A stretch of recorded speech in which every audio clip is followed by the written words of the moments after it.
Sa mga mainit na balita ngayong tanghali, Osamis City Vice Mayor Nova Princess Paruhinog at kapatid nito na umano'y sangkot sa narco-politics dinala na sa Camp Crame. PNP Chief Ronald De La Rosa sinabing hindi fabricated ang anti-drug operation na kinasawi ni Osamis Mayor Reynaldo Paruhinog at 14 na iba pa. Mahigit 6 na bilyong pisong shipment ng illegal na droga na nakapasok sa bansa mula China, iniimbestigahan ng Senado. Pulis na binihag ng rebeldeng New People's Army sa lalawigan ng Compostela Valley, i-turn over na kay Pangulong Duterte kagabi. Maapektado ng Marawi crisis na nakatira sa dineklarang safe zones, pinayagan na makauwi. Mas matindi opensiba laban sa natitirang puwersa ng Maute Group, isasagawa ng AFP ngayong linggo. Singil sa tubig ng Maynilad at Manila Water, tataas sa susunod na buwan. At mahigit 100 na sugatan sa pananalasa ng Typhoon Nesat o Bagyong Goryo sa Taiwan. Isa pang bagyo nakalabas na rin sa Philippine Area of Responsibility, ngunit mga pag-ulan patuloy pa rin mararanasan sa maraming lugar sa bansa. Magandang tanghali. Kasalukuyang nagsasagawa ng pagdinig ang Senado sa nakapasok na sa bansa na 6.4 billion pesos na halaga ng shabu mula sa China. At mag-uulat sa pamamagitan ng telepono si Nel Maribojo. Nel? Floor sentro ng pagtatanong ng mga senador dito sa pagdinig ng Senate Blue Ribbon Committee ang mga opisyal ng Bureau of Customs. Ito ay kaugnay ng questionable pagpasok sa bansa ng 604 kilos ng shabu na 64 billion pesos na galing China. Ito ang nasabat ng Bureau of Customs noong May 25 sa dalawang warehouse sa Valenzuela City. Kinuwestiyon ni Senate Committee Chairman Richard Gordon ng mga opisyal ng Customs kung bakit ito nakapasok sa bansa at hindi nag-alerto ang BOC sa kontrabando. Si Senator Panfilo Lacson naman ay tinanong ang Customs tungkol sa classification ng mga pumapasok na container van sa bansa, kung saan dapat anya naka-red flag ang Customs kung ang importation ay galing sa China. Nangangahulugan na dapat dumaan sa masusing X-ray ang mga produktong papasok sa bansa. Ngunit ipinagtataka ng senador kung bakit ang kontrabando ay nasa green lane o nangangahulugan na reliable ang importers na nagpasok ng produkto. Pagdidepensa ni Captain Gerardo Gambala na may hawak ng command center ng BOC, may electronic system na humahawak sa classification ng mga container van kaya hindi umano sila maaaring managutan dito. Pinatikos rin ni Senator Gordon ang target collection ng BOC kung saan kapos sila ng 58 billion pesos mula sa target na 456 billion pesos ngayong 2016. Dito na question na ng mga senador ang pagbaba ng singil ng taripa sa per container van kung saan dati ay sinisingil ng mula 80,000 hanggang 120,000 pesos. Ngunit ngayon ay sinisingil na lamang ng nasa 40,000 pesos per container van. Dito tinanong na mga opisyal ng BOC kung saan napupunta ang nasa 60,000 pesos na dapat ay nasa kaban ng bayan. Kaugnay ng mga nasabat na droga na nasa roller printing machines, tinanong ni Senate Majority Leader Senator Tito Soto ang Customs kung bakit late na nilang nabigyan ng impormasyon ng Philippine Drug Enforcement Agency tungkol sa droga na natagpuan sa Valenzuela City na may pangunahing trabaho dito. Sa ngayon nagpapatuloy pa rin ang pagdinig ng Senado tungkol nga dito sa naging shipment na bilyong peso na shabu na natagpuan sa Valenzuela City. Yan muna ang ating update, Floor. Nel Maribojo nagulat mula sa Senado. Ihilingin ng abogado ng pamilya Paruhinog na mailipat sa Osamis City ang kaso ng kanyang mga kliyente. At magbabalita si Mon Hocson gamit ang telepono. Yes, Mon. Magandang tanghali, Floor. Makikiusap nga ang abogado nitong pamilya Paruhinog upang mailipat dyan sa may Osamis kung kaso ng kanyang mga kliyente. Makikiusap itong abogado ng pamilya Paruhinog sa korte dyan sa Osamis upang makapaglabas ng commitment order. Naniniwala itong kanilang abogado na mas ligtas itong mga Paruhinog kung maililipat ito yung kaso nila dyan sa kanilang probinsya. Sa kasalukuyan ay sumasailalim floor ngayon sa booking procedure si Vice Mayor Nova Princess Parohinog dito sa loob ng PNP Custodial Center. Kabilang dito yung medical, fingerprinting at mugshot. Sinasabi na matapos dito sa Custodial Center ay dadali naman sa Department of Justice si Vice Mayor Parohinog upang sumailalim sa inquest procedures. Kanina naman ay pinabulaanan ni PNP Chief Ronald De La Rosa ang sinasabing planted ang mga illegal na droga na nakumpiska sa bahay ni Ozamis Mayor Reynaldo Parohinog. Lehitimong operasyon ang ginawa ng PNP-CIDG sa bahay ni Mayor Parohinog nang i-issue nito ang arrest warrant na inilabas ng korte. Nakuha sa bahay ni Mayor Parohinog ang M79 rifles, malaking halaga ng pera at mga shabu. Ihahain lang sana ng PNP ang search warrant sa mga magkakamag-anak nang magpaputok ang mga tauhan ng mga Parohinog. Sa pinakahuling tala ay umabot sa 12 ang bilang ng mga napatay sa insidente kasama na ang mayor. Pinalalahanan naman kanina ni PNP Chief Ronald De La Rosa yung mga pulis na gawin ang kanilang tungkulin kahit sino pa daw ang kanilang makaharap. Floor, kabilang itong yung namatay na si Mayor Parohinog sa listahan ni Pangulong Duterte ng mga narco-politicians na umano'y nakikipag-negosyo nitong mga illegal na droga. At ayon nga kay PNP Chief De La Rosa kanina ay mas lalo pa nilang paigtingin ang laban kontra illegal na droga, lalo na sangkot itong mga narco-politicians na nakakalat hindi lang daw sa Mindanao kundi sa buong Pilipinas. Yan ang latest mula dito sa Camp Crame, balik sa floor. Monokson nagulat mula sa Camp Crame. I-turnover kay Pangulong Rodrigo Duterte ang binihag na pulis ng NPA sa Davao City kagabi. Pinalaya si Police Officer Alfredo Basabica noong July 28, isang araw bago ang kanyang kasal. Binihag ng NPA si Basabica habang lunan ng isang bus pauwi sa Compostela Valley noong July 11. Samantala, maaari nang makabalik ang mga residente sa mga lugar na deklaradong safe zones sa Marawi City. Sinabi ni AFP spokesman Brigadier General Restituto Padilla, kabilang sa mga safe zones ang mga kalapit na bayan sa Marawi City at Lawa ng Lanao. Ay kay Padilla, eskorta ng militar ang mga residente na magbabalik sa matahanan nila upang masiguro ang kanilang kaligtasan. Sasala muna sa screening bago isyuhan ng safe conduct pass sa mga residente bago sila payagang makabalik sa kanilang mga bahay. Natanggap na ng Pilipinas ang mga kagamitan mula sa Estados Unidos na magagamit laban sa terorismo at sa kasalukuyang giyera sa Marawi City. May report si Rosa Licos. Mabilis na naibigay sa Pilipinas ang mga kagamitang pangdigma na binili nito sa Estados Unidos upang magamit sa kasalukuyang giyera laban sa mga terorista sa Marawi City. Kamakailan, na-deliver na ang higit 1,000 2.75 rocket motors at kulang 1,000 ring 2.75 rockets para sa Philippine Air Force. Ito ay sa pamamagitan ng Mutual Logistics Support Agreement sa pagitan ng Pilipinas at US. Ayon kay Armed Forces of the Philippines Brigadier General Restituto Padilla, gagamitin ang mga ito upang sustenehan ang ginagawang operasyon ng militar, partikular na ang airstrike sa Marawi. Ginagamit ng ating mga aeroplano sa pagsasagawa ng airstrike. At itong mga airstrike na ito ay kinakailangan dahil alam naman po ninyo yung mga hirap na ating hinaharap dyan sa may loob ng Marawi. At ito ay ginagamit bilang tulong sa ating mga tropa. Ayon sa military official, bukod sa mga nirequest na procurement ng Pilipinas sa Amerika, nasa $30 million na halaga rin ng kagamitang pangdigma ang ibinigay nito ng libre. Kabilang na rito ang 2 brand new Cessna aircrafts. Ito pong lahat ng security assistance na ito kasama ng 2 aeroplano na kamakailan ay sinabi sa ating pag-aari na mayroong ISR package na tinatawag ay kabilang sa isang humigit kumulang $30 million na halaga ng kagamitan na maaaring gamitin sa counter-terrorism at saka sa pagbabantay sa ating maritime environment. Nagpasalamat naman ang Malacanang sa mga ibinigay ng Estados Unidos. Ayon kay Presidential Spokesperson Ernesto Abella, katunayan ito ng matibay na alyansang militar ng dalawang bansa. Rosa Licos, UNTV News and Rescue, Malacanang.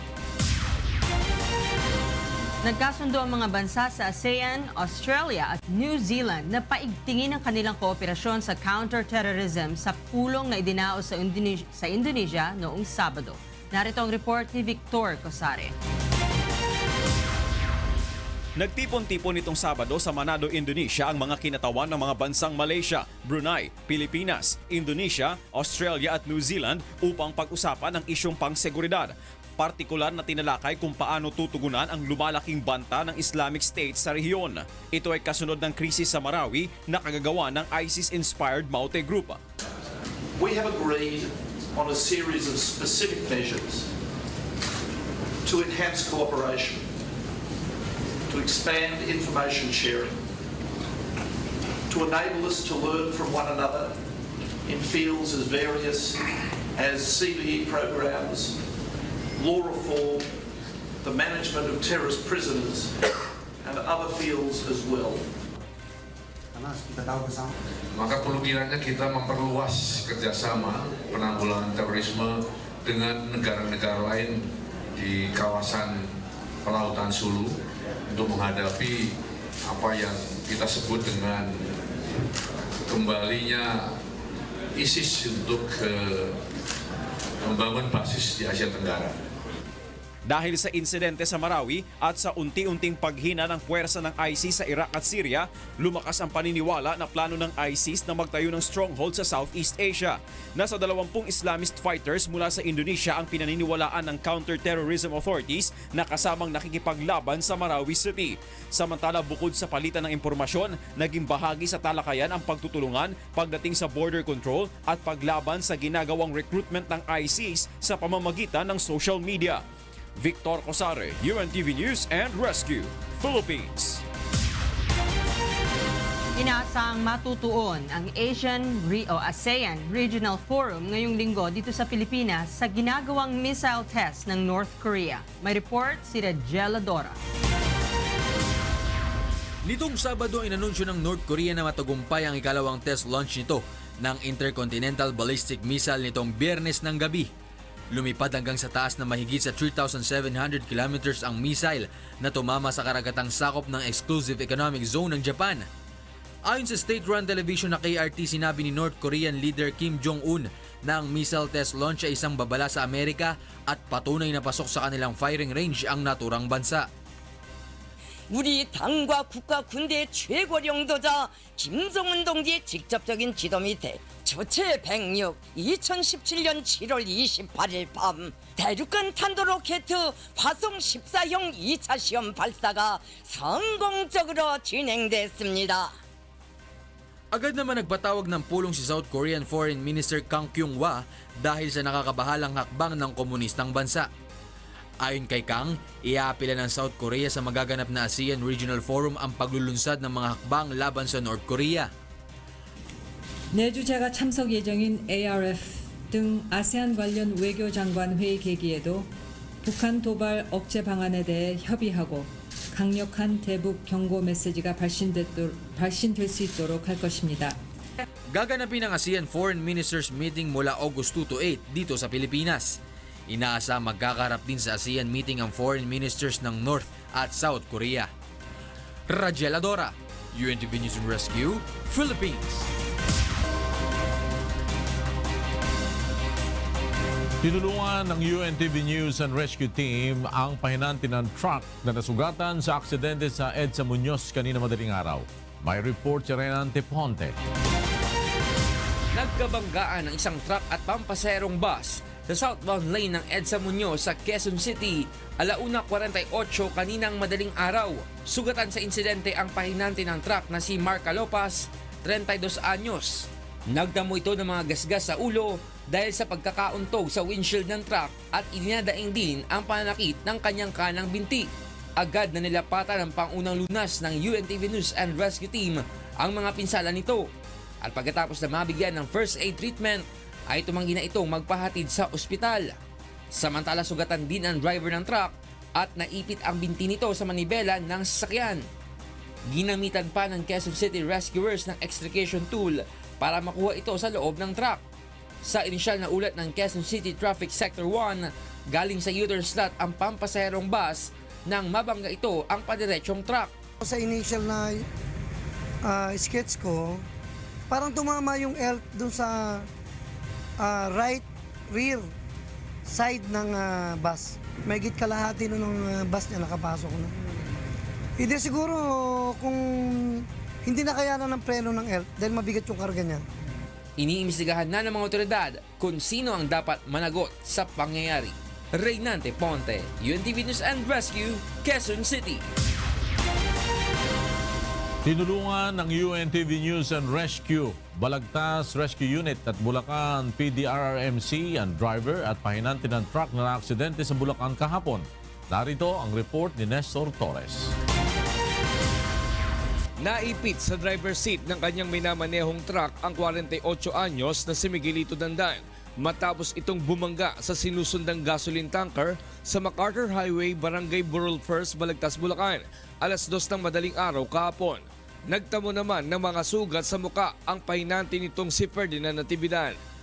Rumusponde sa aksidente ang UNTV News and Rescue Team, Balagtas Rescue Unit at Bulacan Provincial Disaster Risk Reduction and Management Council. Naalis na mga ito ang biktimang si Miguelito sa pagkakaipit gamit ang extrication device. Pagkatapos ito ay nilapatan na ng pangunang lunas ang tinamong pinsala ng mga biktima. Ayon sa nakasaksi sa aksidente, mabilis ang takbo ng truck ng mga biktima bago ito bumangga sa gasoline tanker. Posible din anyang nakatulog ang driver ng truck. Nakahinto yung tanker. Tanker yun eh. Tapos, nung mag-green na, then nag-go na siya. Biglang sumulpot ito, tapos sumalpok siya. Ang lakas. Matapos lapatan ng pangunang lunas, ay dinala na ang mga ito sa Bulacan Medical Center para sa karagdagang atensyong medikal. Nestor Torres, UNTV News and Rescue, Bulacan.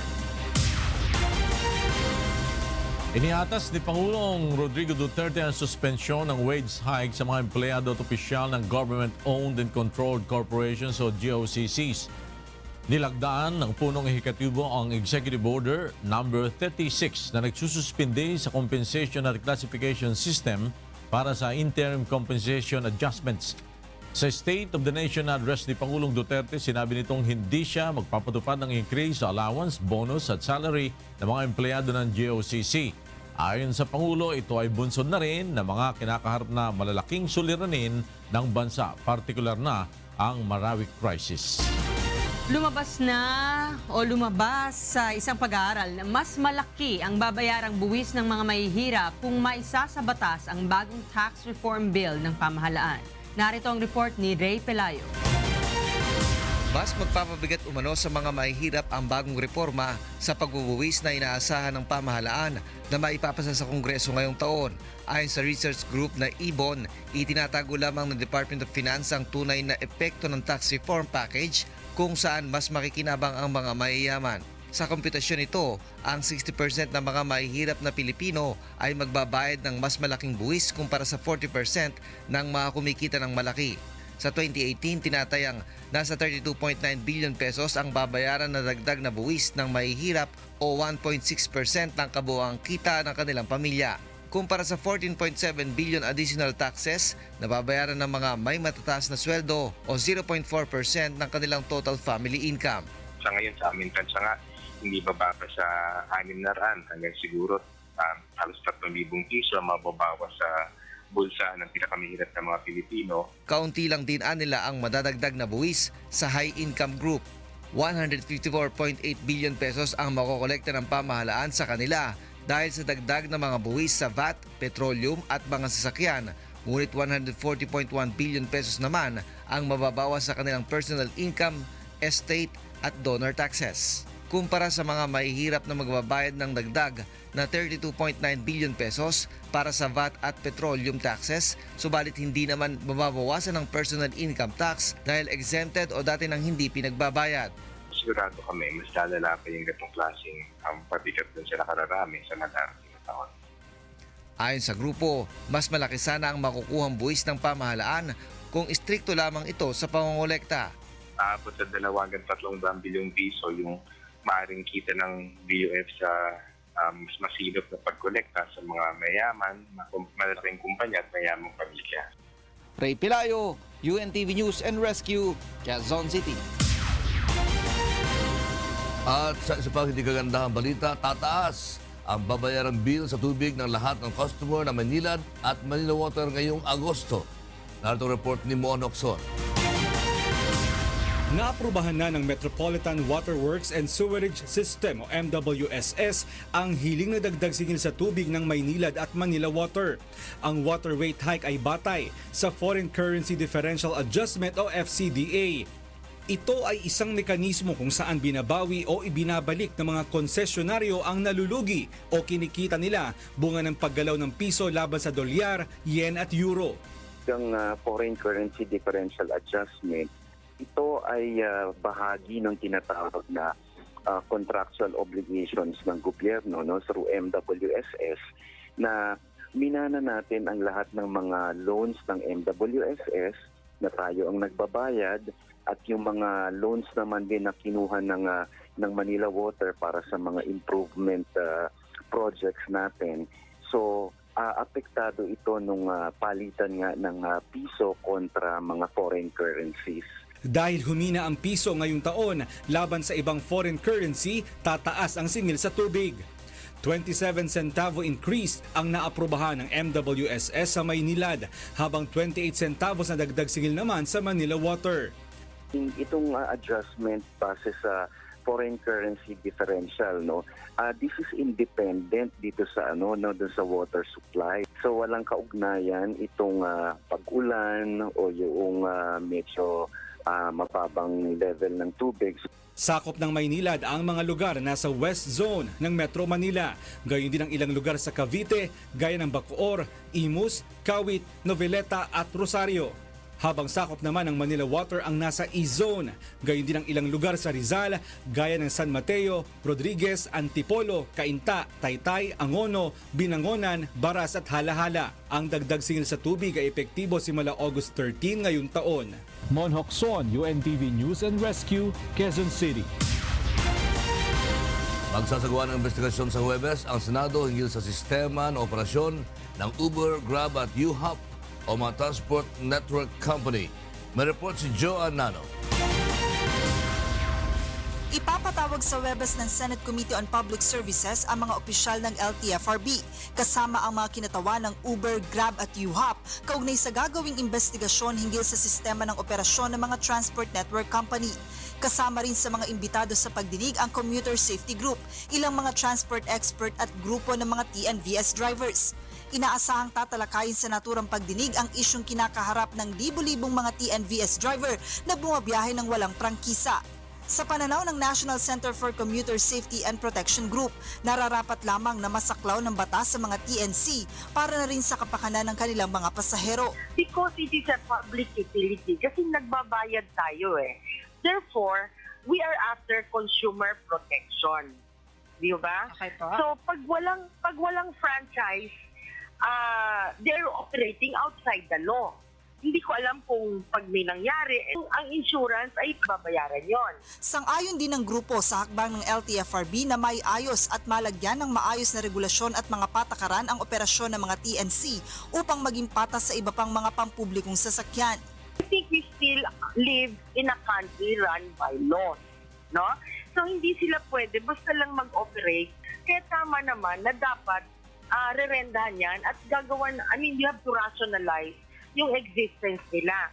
Sa ngayon, patuloy ang ginagawang mga pag-uusap ng LTFRB at mga TNC upang maiayos ang kanilang sistema at maresolba ang issue ng nakabinbing mga prangkisa at accreditation. Joan Nano, UNTV News and Rescue, Quezon City.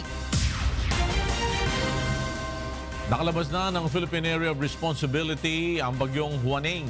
Huli itong namataan ng Pag-asa kanina alas 7 ng umaga sa layong 750 kilometro north-northwest ng Basco, Batanes. Samantala, apektado pa rin ng habagat ang western section ng Northern at Central Luzon. Pakakaranas ng mahina hanggang sa katamtamang pagulan ang Ilocos, Cordillera, Cagayan Valley at mga lalawigan ng Zambales at Bataan. Ang Metro Manila naman at nalalabing bahagi ng bansa ay makakaranas ng mga pagulan, pagkidlat at pagkulog. Papanganib pa rin ang pumalaot sa mga baybayin ng Northern Luzon at Western Seaboard ng Central Luzon dahil sa malalaking alon na umaabot sa taas na 4.5 meters. Hindi pa rin humuhupa ang baha sa ilang mga lugar sa Malabon at Valenzuela City na dulot ng mga pagulang dala ng habagat na pinalakas ng bagyong Goryo noong nakaraang linggo. May report si Joan Nano. Lubog pa rin sa baha ang ilang mga bahay at kalsada sa ilang bahagi ng Malabon at Valenzuela City matapos ang ilang araw na pag-ulan dala ng habagat na pinalakas ng bagyong Goryo. Tulad na lamang sa lugar ng Arkong Bato na hanggang tuhod pa rin ang taas ng baha kahapon. Ayon sa ilang mga residente, kadalasang umaabot pa ng ilang linggo o buwan bago tuluyang humupa ang baha sa kanilang lugar. Bagaman sanay na ang mga residente sa ganitong sitwasyon tuwing tag-ulan, aminado ang mga ito na hirap pa rin sila kapag bumabaha. May tubig sa baba ng bahay, tapos sa taas lang kami lahat. Baga yung baba walang pakinabang. Kung walang second floor, dusa ka talaga na maghapon ka sa tubig. Ang mga bisikletang ito na nilagyan ng sidecar ang sinasakyan ng mga residenteng papasok sa eskwela at trabaho upang hindi na sila lumusong pa sa baha. 20 pesos kada isa ang pasahe. Kaya naman ang ilan sinasamantala umano ang ganitong hanap buhay tuwing panahon ng tag-ulan sa kanilang lugar. Siguro pagkaraniwan kumikita kami na mga 1,000 ganun plus. Sa amin naman kaya naman kami bumabiyahe ng ganito para makatulong lang kami sa mga mga yung pumapasok ganun. Kasi iba naman kasi hindi makapasok dahil malalim ang baha.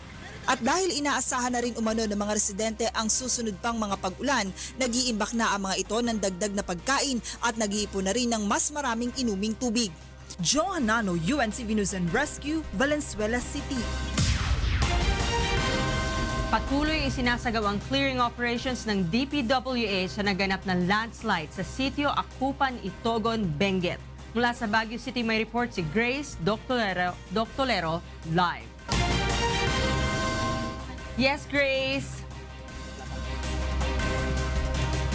Yes, Kim, magandang tanghali. Nakasara pa rin ang ilang kalsada sa Cordillera Region, bunsod ng mga nararanasang mapagguho ng lupa sa iba't ibang lugar. Kabilang sa mga apektadong lugar ay ang Akupan Road, Sitio 5, Virac, Itogon, Benguet, Aduagan, Baguio, Nueva Vizcaya Road, Bocod, Benguet, Sitio Kayang, Poblacion, Benguet, Kilometer 14, Santo Tomas Road, Tuba, Camp 5, Cannon Road at Sadsadan, Bauco, Mountain Province. Sa Sitio Akupan, Benguet, nagpapatuloy ang clearing operations matapos gumuho ang isang bahagi ng bundok na nakaapekto sa mga residente. Pahirapan rin ang pagtawid sa kalsada dahil sa mga naglalakihang mga bato. Aabot sa 5,000 residente ang nakatira sa Sitio Akupan, Itogon. Nasa 500 residente naman ang nagsilika sa Mountain Province dahil pa rin sa banta ng pagguho ng lupa sa kinaroroonan ng kanilang bahay. Samantala, kansilado naman ang klase ngayon sa Lunes, both public and private preschool to elementary sa bayan ng Bugyas. Preschool to secondary naman ang kansilado sa bayan ng Atok at La Trinidad. At all levels naman ang kansilado sa bayan ng Kapangan, Tublay, Kabayan, Mangkayan at Kibungan. Anyan muna ang update live mula dito sa Baguio City. Balik sa'yo, Kim. Salamat, Grace Doctolero, nagulat mula sa Baguio City. Mahal pa ugto, Freema. Nakalasalamat lakay at maya pa ugto kari kay katamong kasambahay. Hini kay katamong balita iba't ting miyayaliwang lugar king kay katamong bansa. Kaya rin halos sa 5 oras sa search and retrieval operation na gewanan ng San Roque, Northern Samar, ikidday ngalan ng biya katawanan ng 17 anyo sa Jerry Lukban. Ang pangkingwasar team ng Northern Samar Ready Serves Battalion Headquarter Company, pasado alas 5 na ning abak na po na niyang linusong yaking Bangkairohan River Ijeri, kay bat ng megjaging kayabe na laring adwa ng kaluguran. Oning biglaya kanong ining mewala ang pong alida ne ikit den kayabe na. Kampanti neman kanoy kampanti ya kano linusong king danum Ijeri uli na ning lotay. Oneng posibleng mipuntaya king parting malalam ning ilog ayang meging sangkan ning pangalunod na. May git king na mapulong detainees king Baguio City Jail ing mekisan metong king gewarang sayaw kontra droga king Baguio City. Susulod din karelang dilo ay mala ng pongguantis, sabe-sabe lang tinera king tugtog na ning musika reng preso. Nasa nanini na ipakit daing karelang suporta king programa na ning gobyerno kontra illegal na droga ang pong adi ng dalang tula reng at king kulungan. Agpang kang City Jail Warden Elvis Danglose ning Bureau of Jail Management and Penology Baguio City, gawan da ini bulan-bulan kasabi na ning drug test kareng detainees. Yung sa BJMP kasi meron tayong programa ngayon na sustinidong paglilinis ng bilangguan. So itong sayaw kontra droga, part ito ng mga concept namin para ipakita namin ang suporta para mawala yung droga sa loob. Kay pakit daing karelang kasanayan king pamamaril ding pulis king probinsya na ning Rizal king gewarang Provincial Directors Cup. Ining dake na ning fundraising activity na ning Rizal PNP para kareng miyayaliw ang proyekto dareni king probinsya. Ining report ng Jenica Cruz. Nagtagisan ng galing sa pagbaril ang 84 na pulis na nakiisa sa isinagawang Provincial Directors Cup sa Rizal Provincial Police Office sa Taytay, Rizal. Ang mga partisipan ay nahati sa 14 na grupo na nakumakatawan sa 14 na police station sa probinsya. Binubuo ang bawat grupo ng 5 pulis at ng isang station chief. Bahagi ito ng fundraising activity ng Rizal PNP para sa iba't ibang proyekto ng mga ito sa lalawigan. This is named after our police provincial director, and at the same time, this is the first battle of police stations ng Rizal and other ancillary services din ng Rizal. Bali, training na rin po sa amin yun para po sa katulad ng ganitong event, PDS Cup, para po maging maganda po yung aming putok po dito. Ayon kay Rizal PNP Acting Provincial Director Albert Eraskin Ocon, bukod sa pagkakataong makapag-ipon ng pondo, nakakapagsanay din ng mga pulis na maging asintado sa pagbaril. Ang malilikom na salapi ay mapupunta sa pagpapagawa ng multipurpose hall sa loob ng Rizal Provincial Police Office. Pansin ko kasi yung ating multipurpose hall na usually na ginagamit, palaging ginagamit actually ng kapulisan at saka yung mga ibang events namin, dyan ginaganap. Mainit at kulang ng equipment. Jenica Cruz, UNTV News and Rescue, Taytay, Rizal. At yan kay katamong balita, iba't king miyayaliw ang lugar king kay katamong bansa. Mibalik kay Ken Lakay. Dahil salamat, Frima Salonga Gloria. The search is not yet over. Mula sa Bacolod, dinayo naman natin kasama ang Discovery Team ang first capital of the Philippines, ang Cebu City. Welcome to the Queen City of the South. Pagkatapos ng mga Ilonggo, pagkakataon namang magpamalas ng talento ng mga Cebuano. Maaga pa lamang ay nakapila na ang mga aspiring singer ng Cebu para sa 12th leg ng Discovery On Ground Edition. Isa na rito ang 21-year-old government employee na si Cristina Cassandra Dilao. Sa kanyang pagsali ay hindi lamang sariling pangarap ang kanyang tinutupad.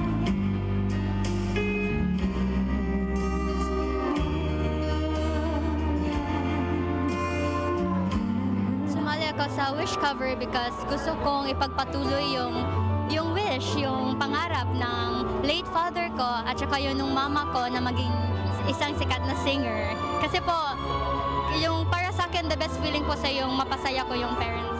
Samantala, kahit wala pang tulog mula trabaho, ay dumiretso na agad ang call center agent na si Judimer Anora sa audition. Kabilang sa mga naghikayat sa kanyang sumali ay ang kanyang kaibigan na isa sa mga napiling pre-qualifier ng Discovery.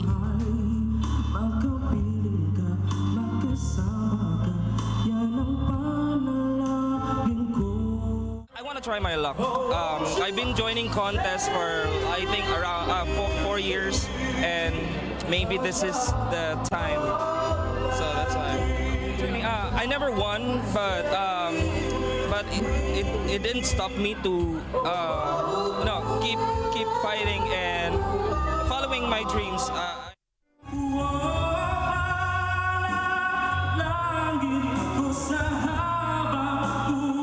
Ito ang may pinakamalaking batch ng auditionee kung saan umabot sa halos 240 ang singing hopefuls na nagpakitang gilas.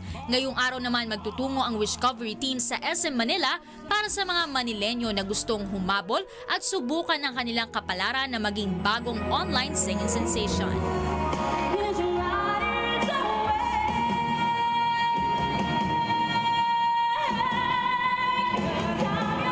Leslie Longbowen, UNTV News and Rescue, Cebu City.